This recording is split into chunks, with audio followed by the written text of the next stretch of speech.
Bıyılkı oroza özgöçe olsun. Kur'an'a biraz köz çaptırалы.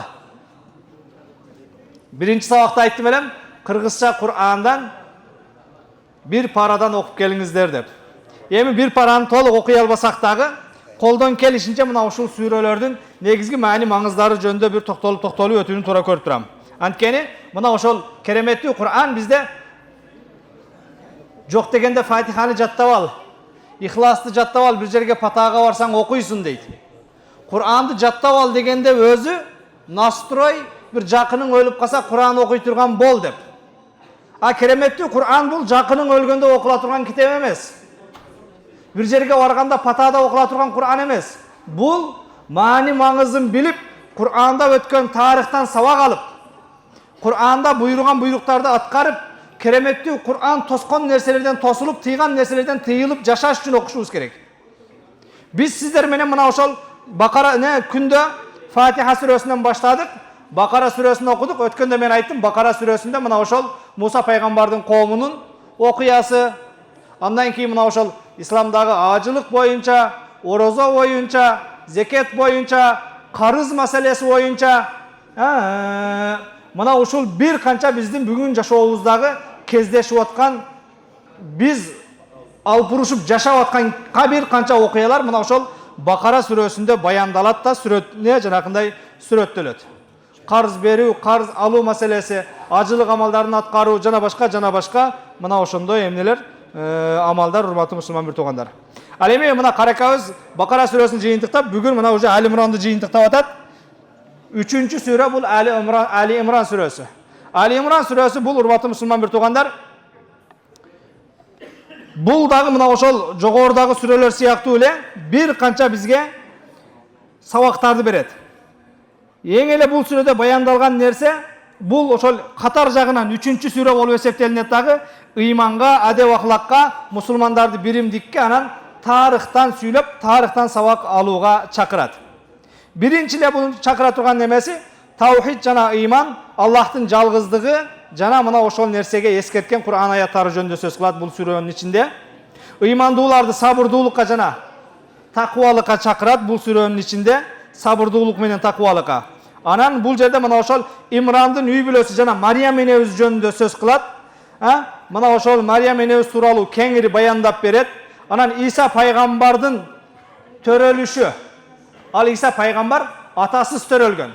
Аллах Таала мына ошол Жебреил периште аркылуу Мариям энебиздин жатынына рухту үйлөп, адатта бала ери катынын ортосунан жарала турган болсо, Иса пайгамбар Жебреил периште Мариям энебиздин ошол жатынына жанакы рухту үйлөп, ошонун пайда болгон бала, ошол окуя биякта сөз болот дагы. Анан мына ошол христиандардын акыйда маселеси, мына ошол Иса пайгамбарды Кудай тутканы, андан тышкары мына ошол китеп ээлери менен болгон диалогдор, жөөттөр менен христиандардын ыйман маселеси, акыйкатка чакыруу жана мына ошол чектен чыгып кетпөөгө эскертүүлөр анан келип туруп, бул жерде мына ошол биздин акыркы пайгамбарыбыздын доорундагы Ухуд согушу, Ухуд салгылашуусу жөнүндө сөз болот.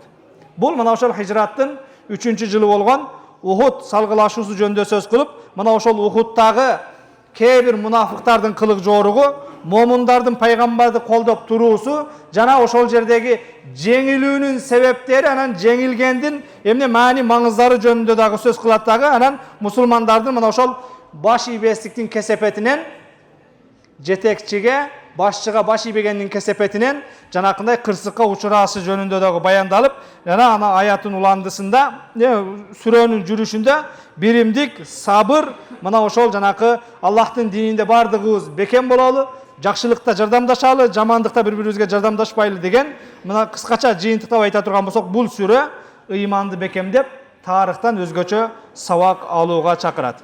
Бир эле аятка токтоло турган болсом, мына ошол жашообузда бизде жанакы бирде жигит төө минсе, бирде жигит жөө жүрөт дейт. Оомат келип кетип туруучу нерсе. Мына ушул Али Имран сүрөсүндө мына ошол оомат жөнүндө, ийгилик жөнүндө, мына ошол мансап жөнүндө аябай бир кенен токтойт. Сүрөнүн баш жагында мына ошол padişahçılık, jetekçilik bul Kudayga gana taandık. Tu'til mulka men teşa. Allah Taala padişahçılıkты kaalagaныna beret. Ve tenziul mulka mimmen teşa. Kaalaganынан julup alat deydi. Allah Taala padişalardın padişası padişahçılıkты kaalagaныna beret. Kimdir biröwdü sыйлуу kılat, urmatуу kılat, kimdir biröwdü korkulat, kimdir biröwgө omat beret, kimdir biröwgө omatsızlık beret. Bunun bardygy Allah'tın kolunda deydi.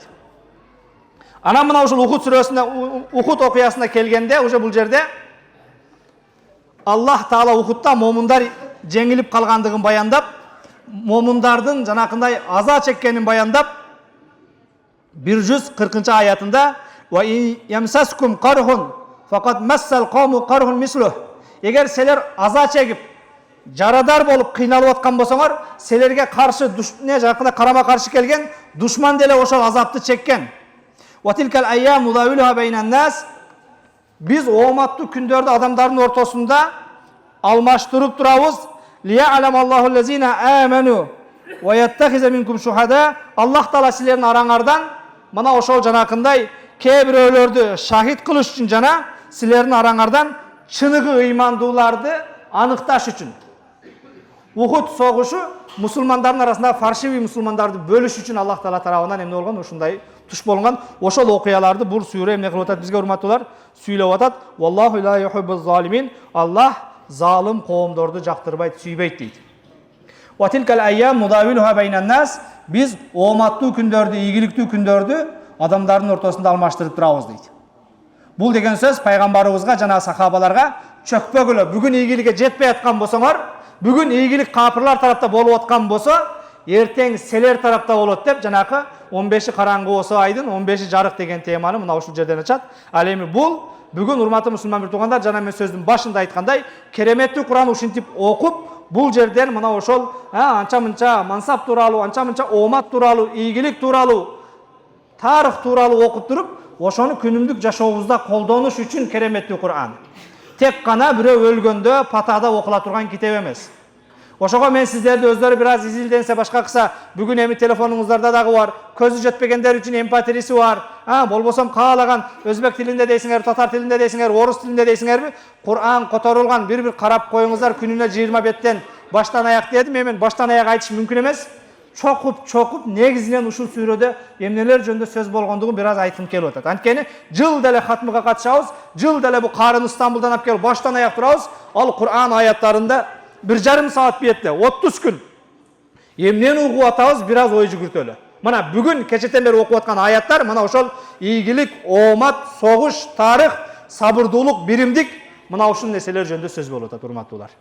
Кудайым буйрса, мына бүгүн уже Ниса сүрөсүнөн баштайт, анан эртеңден баштап иншалла ошол Ниса сүрөсү жана андагы эмне жөнүндө сөз кылат, башка кылат. Ал жерде уже үй бүлө, эр катын маселеси, мына жанакы адилеттүүлүк жөнүндө, кыянат жөнүндө, мына ошол жана мурас жөнүндө бүгүн биздин коомдогу атадан калган үйдү башканы талашуу, башка кылуу, өзгөчө биздин ошто актуалдуу темалардан мына ошолордун бардыгы мына ошол Ниса сүрөсүндө сөз кылат. Эртеге буюрса ошолор жөнүндө көрөбүз. Сиздерге маалымат катары Ниса сүрөсүн өзүңүздөр кыргызчадан бир карап келсеңиздер, дагы жакшыраак болот иншалла.